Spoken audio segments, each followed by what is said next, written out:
ஆன்மீக உறவுகள் அனைவருக்கும் என் அன்பான வணக்கங்கள். நம்முடைய வாழ்க்கையில் ஒவ்வொரு நாளும் இன்பமாக போகிறதும் துன்பமாக போகிறதையும் முடிவு செய்யக்கூடிய இடத்துல பணம் இருக்குது. பணம் எந்த அளவிற்கு நம்மக்கிட்ட அதிகமாக இருக்கோ அந்த அளவுக்கு நம்மக்கிட்ட மகிழ்ச்சி நிம்மதி அதிகமாக இருக்கும்.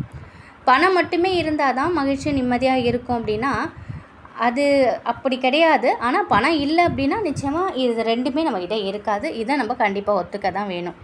இப்படியான இந்த பணத்தை நம்ம அதிக அளவில் பெற்று மகிழ்ச்சியோடு வாழ பல தாந்திரிக வழிகள் இருக்குது. அதில் ஒன்று தான் இப்போ இந்த பதிவில் நம்ம பார்க்க போகிறோம். இந்த பரிகாரத்தை பௌர்ணமி தினத்தில் செய்கிறது சிறப்பு. அதுலேயும் வருகிற திங்கட்கிழமை என்ற சித்ரா பௌர்ணமி வருது. இந்த அதிசக்தி வாய்ந்த தினத்தில் இந்த நாளில் இந்த பரிகாரத்தை செய்யும் பொழுது நமக்கு பண வரவு பல மடங்கு அதிகரிக்கும். இந்த பரிகாரத்தை எப்படி செய்யறது? முதல்ல பௌர்ணமி திதி எப்போ தொடங்குறதுங்கிறத டைமை பார்த்துடலாம். 12/5/2025 பௌர்ணமி திதி சித்ரா பௌர்ணமி வருது. ஞாயிற்றுக்கிழமை இரவு 8:48 உங்களுக்கு பௌர்ணமி திதி தொடங்குது. திங்கட்கிழமை அன்று இரவு 10:44 வரைக்கும் இந்த பௌர்ணமி திதி இருக்குது. இந்த பரிகாரத்தை நீங்கள் திங்கட்கிழமை அன்று நீங்கள் செய்யலாம். திங்கட்கிழமை சிவபெருமானுக்கு உரிய ஒரு நாள். அது மட்டும் இல்லாமல் சந்திரனை மையமாக கொண்டு வரக்கூடிய இந்த பௌர்ணமி நாளுங்கிறது அதிக சக்தி வாய்ந்த அந்த திங்கட்கிழமையில் நம்ம வழிபாடு செய்கிறது மிகுந்த பலனை நமக்கு கொடுக்கும். திங்கட்கிழமை அன்று இரவு 11 மணிக்குள்ளே நீங்கள் இந்த பரிகாரத்தை செஞ்சுருங்க. அதாவது மாலை 6 மணிக்கு மேலே இரவு 11 மணிக்குள்ளே இந்த பரிகாரத்தை நீங்கள் செய்யணும். அதற்கு ஒரு சின்ன கிண்ணத்தை எடுத்துக்கோங்க. அதில் முழுவதும் சர்க்கரையை நிரப்பிக்கோங்க. இந்த சர்க்கரையில் 7 1 ரூபா காசு இல்லைனா 2 ரூபா காசு இல்லை 5 ரூபா காசு எது வேணாலும் இருக்கலாம். ஆனால் 7 காசு எடுத்து அந்த சர்க்கரை உள்ளார வச்சிடணும். அந்த காசு நம்ம வைக்கிறது வெளியில் தெரியக்கூடாது. அதே மாதிரி அதுக்கு மேலே 7 கிராம்பு 7 ஏலக்காய் இதையும் சர்க்கரை மேலே வைக்கணும். காசு மட்டும் வெளியில் தெரியாமல் இருந்தால் போதும். அதை மட்டும் உள்ளார ஒழிச்சு வைங்க. ஏலக்காய் கிராம்பு வெளியில் தெரிந்தால் ஒன்றும் பிரச்சனை இல்லை. இந்த கிராம்பு நம்ம வைக்கிறோம் இல்லையா, அது நல்ல உடையாத நல்ல நிலையில் இருக்கும்படி கிராம்பாக பார்த்து எடுத்துக்கோங்க. இந்த பரிகாரத்திற்கு வீட்டில் இருக்கக்கூடிய பொருட்களை பயன்படுத்தலாம், தவறில்லை. மாலை 6 மணிக்கு திங்கட்கிழமை மாலை 6 மணிக்கு மேலே நீங்கள் செய்ய போகும்போது உங்களுடைய குலதெய்வத்தை மனதார வேண்டிக்கோங்க. வேண்டிக்கிட்டு இந்த கிண்ணத்தை உங்கள் வீட்டில் ஒரு இடத்துல வைக்கணும். அது பூஜை அறையோ இல்லை வரவேற்பு அறையோ எங்கே வேணாலும் நீங்கள் வைக்கலாம். இரவு முழுவதும் அது அப்படியே இருக்கட்டும். மறுநாள் காலையில் எழுந்து குளித்து முடிச்சுட்டு, அதாவது செவ்வாய்க்கிழமை காலை குளித்து முடிச்சுட்டு சர்க்கரையில் இருக்கக்கூடிய காசை மட்டும் எடுத்து வெளியில் வச்சுருங்க. மீதம் இருக்க பொருட்களை நீங்கள் கால்படாத இடத்துல போட்டுடலாம். அதுவும் உங்கள் வீட்டுக்கு பக்கத்தில் ஏதாவது ஓடுற தண்ணி இருந்ததுன்னா அதில் கூட நீங்கள் போட்டுடலாம். இந்த பீரோ மணி பர்ஸு எங்கே வேணாலும் நீங்கள் வச்சுக்கலாம். அந்த காசை தொழில் செய்பவராக இருந்தீங்கன்னாக்கா வியாபார ஸ்தலத்தில் கூட நீங்கள் வச்சுக்கலாம். இது ரொம்ப எளிமையான பரிகாரம். ஆனால் பணத்தை பல மடங்கு நமக்கு ஈர்த்து தரக்கூடிய ஆற்றல் கொண்டது. இந்த சர்க்கரையை நம்ம ஓரமாக கொட்டுறோம் இல்லையா, அதை எறும்புகள் சாப்பிடும்போது நம்முடைய கர்ம வினைங்கிறது நீங்கும். அதனாலே நமக்கு நம்முடைய பிரச்சனை தீரும். சர்க்கரையில் வைத்த காசை நம்மகிட்ட இருக்கும் பொழுது பணவரவு அதிகரிப்பதற்கான வாய்ப்புகள் பெருகும். ரொம்ப ரொம்ப எளிமையான தாந்திரிக பரிகார முறை. உங்களுக்கு விருப்பம் இருந்தது, நம்பிக்கை இருந்ததுன்னா இதை நீங்கள் பௌர்ணமி நாளில் செய்து பாருங்கள். நம்மக்கிட்ட நேர்மறை ஆற்றல்கள் எப்படி இருக்கோ அதே மாதிரி தான் எதிர்மறை ஆற்றல்களும் நம்மோட இருக்கும். நம்ம நல்லா இருந்தாலே சில பேருக்கு பொறாமையாக இருக்கும். நமக்கு நல்லது செய்வதற்கு 4 பேர் இருந்தால் கெட்டது செய்கிறதுக்கு 40 பேர் இருப்பாங்க. நம்ம உண்டு நம்ம வேலை உண்டுன்னு இருந்தாலும் நம்மளை பார்த்து பொறாமைப்படுறவங்க நம்மளை சுற்றி இருக்க தான் செய்வாங்க. அவங்கள நம்மளால் ஒன்றும் செய்ய முடியாது. இந்த ஒரு காயை கையில் வச்சுருந்தாலே போதுங்க, நம்முடைய கண் திருஷ்டியை சீக்கிரமாகவே எளிமையாக நீக்கிடலாம். நமக்கு ஏற்படும் பாதிப்பை நம்மளால் தடுத்து பாதுகாத்து கொள்ள முடியும். ரொம்ப ரொம்ப சுலபமான வழிபாடு. இதற்குன்னு நீங்கள் தனியாக எந்த நாளையும் தேர்ந்தெடுக்கணும் அவசியம் கிடையாது.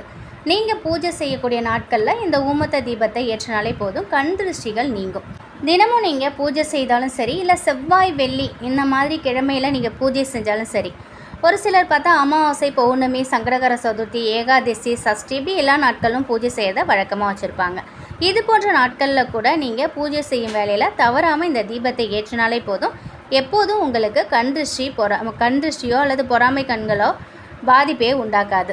இது நிறைய பேருக்கு தெரிஞ்சிருக்கும். இருந்தாலும் தெரியாதவங்க இதை நீங்கள் பயன்படுத்தி பாருங்கள்.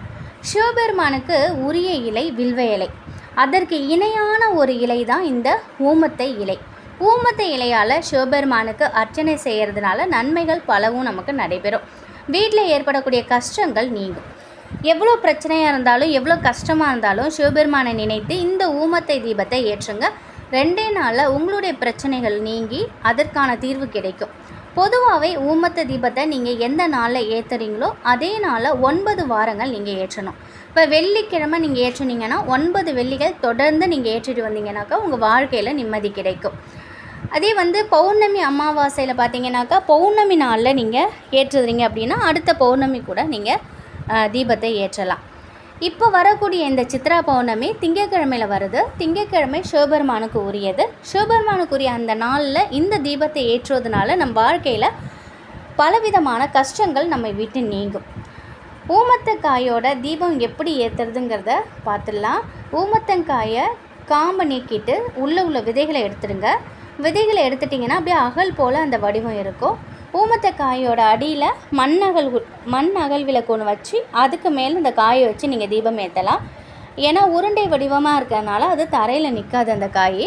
இப்போ தீபம் ஏற்றுறதுக்கு அதற்குள்ளே அந்த ஓமத்தை காய்க்குள்ளார வெண்கடுகு கொஞ்சம் போட்டுக்கோங்க. சிவபெருமானுக்கு உகந்த எண்ணெய்ன்னு பார்த்தா இலுப்பை எண்ணெய். வேறு எந்த எண்ணெயும் நீங்கள் பயன்படுத்தாதீங்க. இலுப்பை எண்ணெயை பயன்படுத்தி தீபம் ஏற்றுங்க.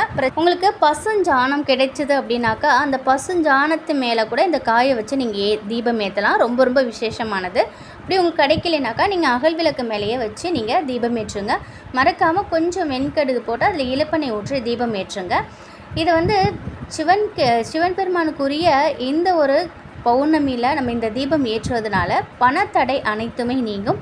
பண வரவில் நல்ல ஒரு மாற்றம் ஏற்படும். கையில் காசே இல்லை, நான் ரொம்ப கஷ்டப்படுறேன், காசு ஒரு 10 ரூபா வந்தால் 20 ரூபா செலவாகுது, அந்த 10 ரூபா வரதுக்கே நான் அவ்வளோ கஷ்டப்பட வேண்டியதாக இருக்குது அப்படிலாம் நினைக்கிறவங்க நீங்கள் தொடர்ந்து ஒரு 9 வாரம் இந்த தீபம் ஏற்றுங்க. இப்போ வெள்ளிக்கிழமையோ அல்லது செவ்வாய்க்கிழமையிலையோ நீங்கள் தீபம் ஏற்றலாம். இப்போ ஞாயிற்றுக்கிழமையில் கூட தொடர்ந்து ஞாயிற்றுக்கிழமை இந்த தீபத்தை நீங்கள் ஏற்றலாம். 9 வாரம் தொடர்ந்து நீங்கள் ஏற்றணும். ஞாயிற்றுக்கிழமைனா நீங்கள் ராகு காலத்தை பயன்படுத்தி அந்த தீபத்தை ஏற்றலாம். மற்ற நாட்களில் நீங்கள் சாதாரணமாகவே ஏற்றலாம். இப்போ பௌர்ணமி தினங்கிறதுனால மாலை 6 மணிக்கு மேலே கூட நீங்கள் சிவபெருமான மனதார நினச்சிட்டு உங்கள் குலதெய்வத்தை நினச்சிட்டு இந்த தீபத்தை ஏற்றுங்க. இந்த காயால் நீங்கள் தீபம் ஏற்றினீங்கன்னா உங்களுடைய வாழ்க்கையில் இருக்கக்கூடிய முட்களை அடியோடு நீக்கிடும். பண வறட்சியை நீக்கும் இந்த ஊமத்தங்காய். கடன் தொல்லையால் கஷ்டப்படுறவங்க, பண பிரச்சனையில் சிக்கி தவிக்கிறவங்க இந்த தீபத்தை ஏற்றுங்க. 3 வாரங்களில் நல்ல பலன் உங்களுக்கு கிடைக்கும். நம்ம வீட்டில் இருக்கக்கூடிய வறட்சியை நீக்கி வீட்டை வளமாக்கக்கூடிய தன்மை இந்த ஊமத்தங்காய்க்கு இருக்குது. வருகிற திங்கட்கிழமை சிவபெருமானுக்கு உரிய அந்த நாளில் பௌர்ணமி சேர்ந்து வரக்கூடிய அற்புதமான ஒரு நாளில் இந்த தீபத்தை ஏற்றுங்க. இந்த 2 பரிகாரத்தில் உங்களுக்கு எது முடியுதோ அதை நீங்கள் செய்து பாருங்கள். 2மே முடியும்னா 2த்தையும் செய்து பாருங்கள். நல்ல பலனை கொடுக்கும். அற்புதமான ஒரு நாள், தவற விடாதீங்க. நம் வாழ்க்கையில் இருக்கக்கூடிய அனைத்து கஷ்டங்களும் தீர்வதற்கு, வருடம் முழுவதும் நம்ம சந்தோஷமாக இருக்கிறதுக்கு அற்புதமான ஒரு வழிபாடு இது. எம்பெருமான முழு மனதோடு நினைத்து இதை செய்து பாருங்கள். நல்ல பலன் கிடைக்கும். நன்றி.